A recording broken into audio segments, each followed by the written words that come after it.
Alors j'ai fait quelque chose de malsain, très malsain. Et ça a complètement ébranlé mes certitudes. J'ai redécoupé France-Afrique du Sud pour la 4e fois. Je cherchais une situation vraiment précise et je tombe sur une action de Jalibert. Il te met un sidestep, il t'efface un défenseur box. Puis une autre action de Jalibert, puis encore une. À un tel point que j'ai fini par me demander, attends, est-ce que j'ai vraiment compris le match qu'on a tous vu? Parce que pendant trop longtemps, j'ai gardé cette image en tête du plaquage haut sur Etzebeth à 5 mètres de la ligne où il se fait embarquer dans l'embut.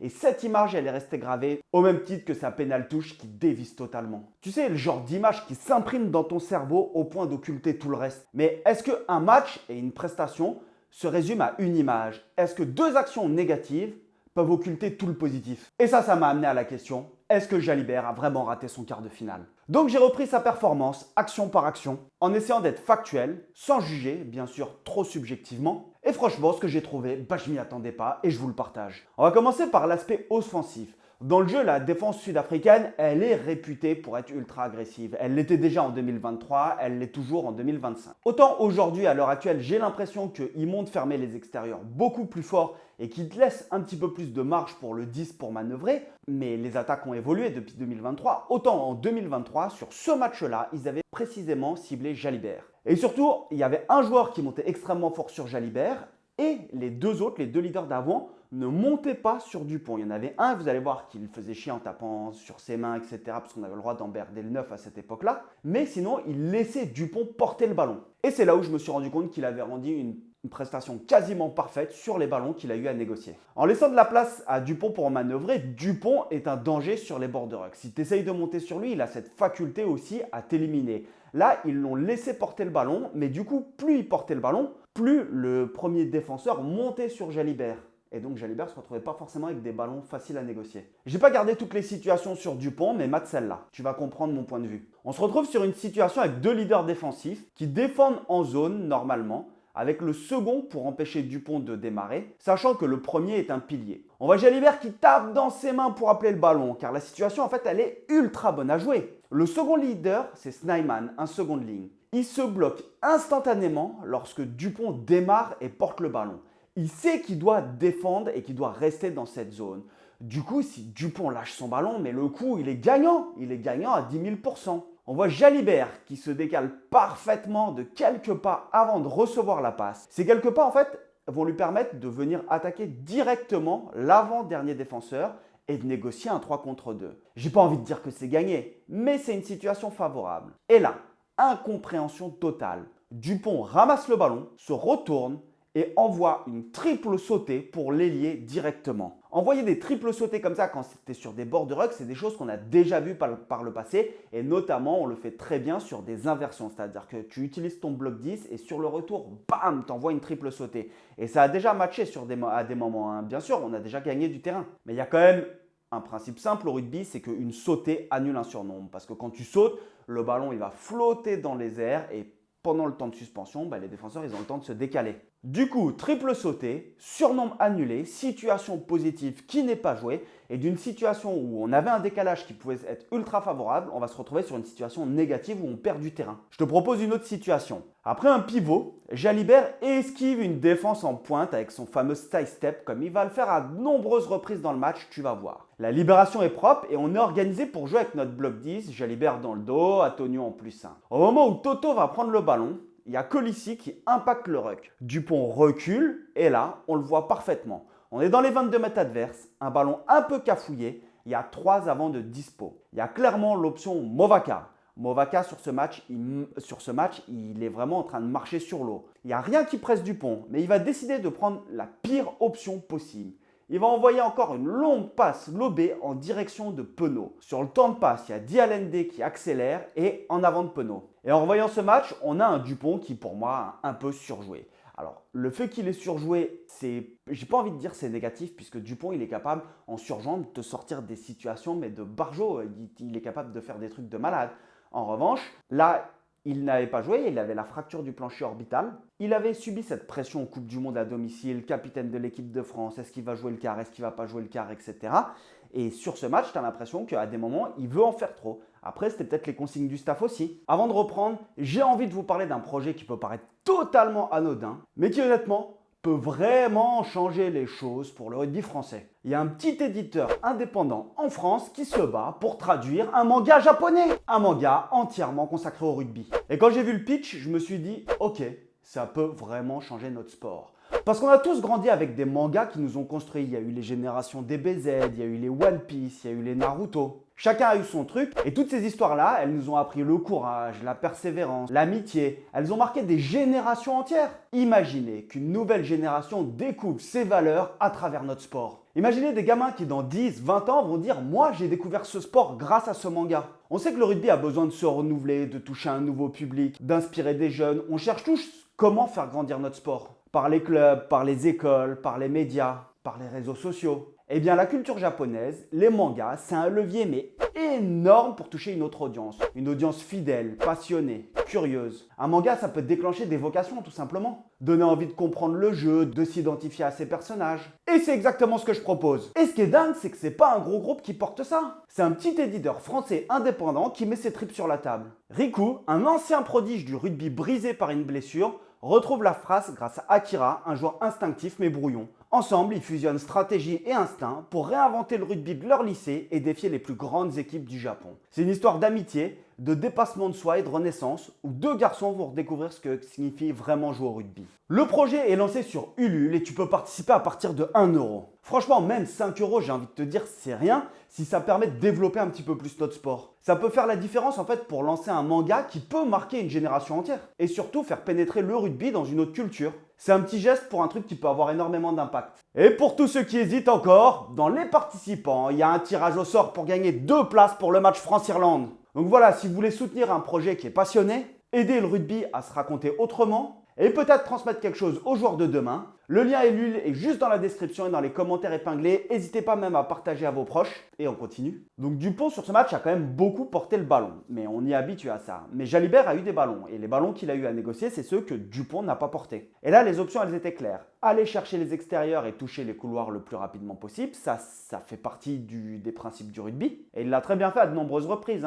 Avec son aisance technique, on l'a vu allonger des belles passes, aller toucher les couloirs, des passes sur le pas. Et surtout, il a hérité de ballons vraiment pas faciles à négocier avec cette grosse défense sud-africaine. À chaque fois que les défenseurs ont voulu monter pour le coffrer et ou l'empêcher de prendre la bonne décision, il a réussi à effacer les défenseurs box ou à créer des intervalles pour ses partenaires. Ce qui me rend dingue, et c'est peut-être sur le moment avec l'adrénaline du match, etc., c'est que je n'ai pas fait attention à la qualité des ballons qu'il touchait et la façon dont il a réussi à nous remettre dans l'avancée. Ok, il y a une Chistera à un moment qui termine en touche, mais il a réussi à débloquer des situations. Et sur cette Chistera, on est sur un avantage et ça n'impacte pas du tout le match. Et la seconde, en fait, sur le moment où je me dis, mais qu'est-ce qu'il fait, c'est vraiment naze, il t'envoie une passe lobée qui se termine avec une grosse pression qu'on prend. Mais en fait, c'est pas de sa faute. Je me disais, mais c'est quoi ce parpaing qu'il est en train d'envoyer? En réalité, il y a une montée inversée des box qui viennent couper les transmissions. C'est un coup gagnant. Il y a cross à hauteur avec un autre avant.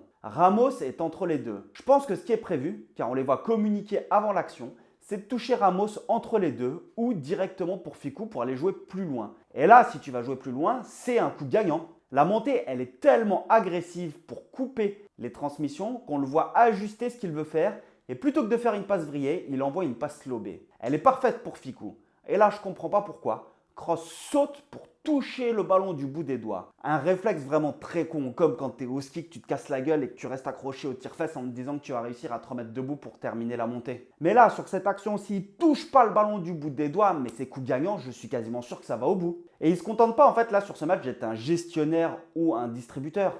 Il a cette faculté de prendre des initiatives et de casser la ligne. Quand il prend trop de pression, il est capable de l'inverser à lui tout seul grâce à ses qualités d'appui et de vitesse et il devient une menace mais à lui tout seul. C'est grâce d'ailleurs à ses qualités de vitesse et d'accélération que par 2 fois dans le match, on va jouer par-dessus et ça c'était prévu pour lui, pour un petit jeu au pied par-dessus. Normalement, c'est lui, on connaît Jalibert. Sur tous les matchs quasiment, il te fait son petit jeu au pied où il récupère la balle. Sauf que là, ils ont changé, ce n'est pas lui qui le mettait. En première mi-temps, c'est par l'intermédiaire de Dupont, où on le voit, ça appelle et il y a le petit jeu au pied, il récupère la balle, on a un break. Et en seconde mi-temps, c'est Ramos. On se retrouve avec Jalibert à l'intérieur de Ramos. Il monte et il récupère la balle. Par contre, son jeu au pied, on va l'aborder du coup sur la dernière partie parce qu'évidemment, il y a des choses à dire. Sur les lancements de jeu à partir de mêlée, il a été efficace, je trouve, sur le peu de mêlée en fait qu'on a, où on s'est pas fait pénaliser en seconde mi-temps. Non, il y a une mêlée où il vient chercher rapidement les extérieurs et il est juste en relais en fait parce que tu viens taper les couloirs dans les espaces vides. Mais en revanche, c'est sur cette mêlée 2/5, regarde ça, ce qu'il fait, mais c'est juste génial. Faf de Clercq, il devait avoir pour consigne de pourrir Dupont. Il suit l'introduction en mêlée, au moment où Dupont attrape le ballon, il essaye de lui taper le bras, sans succès. Sauf qu'en faisant cela, il ne va pas défendre côté ouvert. En défense, on anticipe toujours le surnombre en défense. Et les défenseurs, et donc on a souvent les défenseurs qui défendent entre deux joueurs, et l'objectif, ça va être de s'adapter. Soit ils vont tous revenir sur le joueur intérieur, si l'intérieur n'est pas couvert, c'est-à-dire que si on ne vient pas fermer assez rapidement, et si c'est fermé, on va défendre sur le joueur extérieur. Sauf qu'en laissant 15 mètres entre le premier défenseur et la mêlée, Jalibert perçoit le retard de la défense du mec qui doit fermer intérieur. Et là, il déclenche instantanément un duel, crochet intérieur et break. Et ensuite, il y a un lancement de jeu qui pourrait, en tout cas qui moi m'a interpellé sur le moment, jusqu'à ce que je le regarde plus attentivement. Je me dis, mais qu'est-ce qu'il fout? Il veut sauver la patrie à lui tout seul. On est en seconde mi-temps avec un lancement de jeu dans les 22 mètres des Blacks. Les Français attaquent à 5 côté gauche et juste Penaud côté droit. Les Box défendent en 4-2 puisque le 9 pourrait venir défendre sur le côté ouvert et les deux défenseurs sont du côté droit de la mêlée pour prévenir d'un départ 8-9 sur le fermé. On voit Dupont et Jalibert qui prennent les informations et qui sont en discussion. Puis on voit Mathieu qui va parler à Damien Penaud sur le côté fermé. Penaud s'approche, ils échangent quelques mots. Ils retournent se placer à l'intérieur de Danty. Ça, un positionnement comme ça à 15 mètres de l'embut adverse, ça laisse quand même fortement penser que tu vas utiliser Danty, lancer plein fer pour prendre la ligne de remise en jeu le plus rapidement possible. Et c'est ce qui semblerait totalement logique. La mêlée est disputée. Puis on a Jalibert qui change de côté. À mon avis, l'objectif c'était de jouer un départ 8-9 sur le fermé avec la vitesse de déplacement de Mathieu d'amener un surnombre. Car en face, s'il décide de tous se décaler, tu peux toujours utiliser Danty. La mêlée est légèrement cabossée, mais elle tient. Et alors là, incompréhension totale. Penaud décide de changer de côté. Incompréhension totale. Dupont éjecte le ballon et Jalibert se retrouve tout seul face à 3 défenseurs. Si Penaud était resté, je ne dis pas que c'était un coup gagnant, mais Jalibert sur les appuis et la puissance de Penaud avec un peu d'espace, même face à Colby, ça aurait pu être un coup intéressant. Il élimine le roux avec un sidestep dont il a le secret. Il voit l'intervalle s'ouvrir entre les deux box. Et à ce moment-là, si tu as Penaud qui est resté, il aurait pu venir attaquer l'intervalle à hauteur extrêmement fort ou les extérieurs. Mais du coup, il se retrouve à l'intérieur de Jalibert, totalement inutile. Un autre crochet intérieur pour retrouver les avants et finalement Jalib conserve le ballon. Mais encore une fois, on est sur une action qui aurait pu être extrêmement positive et qui en fait devient totalement neutre, voire légèrement négative. On va parler maintenant de la défense de Jalibert parce que on lui a souvent reproché de ne pas être un gros défenseur et en effet, quand tu compares Romain Ntamak et Mathieu Jalibert, ils ne sont pas sur le même pied en termes d'intensité sur la défense individuelle. Sur la défense individuelle, il va faire un plaquage sur le 13 et il ne se fait pas trop malmener. En revanche, sur l'essai de Etzebeth, j'avais tendance à tout lui mettre sur le dos. Parce qu'il a été mis à mal et il va l'annoncer d'ailleurs plus tard dans la presse, c'est que en gros, à partir de ce moment-là, de cet essai qui se fait charger par Etzebeth, il annonce avoir mal au dos. Évidemment, on essaye de sortir Jalibert du premier rideau, donc il s'est souvent retrouvé en troisième rideau, mais comme Romain Ntamak, ça peut lui arriver.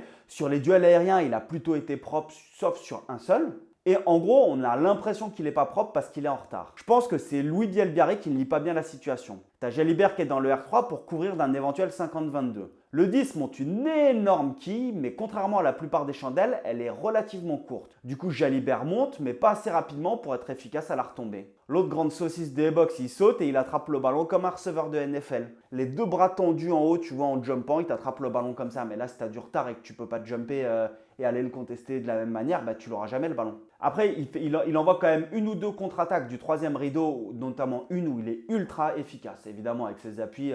D'ailleurs, on se demande tous pourquoi est-ce qu'il ne fait pas des piges en 15. Sur son jeu au pied, on passe au jeu au pied. Moi, je l'ai trouvé efficace sur tout ce qui a été coup d'envoi, parce qu'on a réussi à les contester. Après, sur le jeu au pied, dans le jeu courant, c'est Dupont qui en a eu la charge.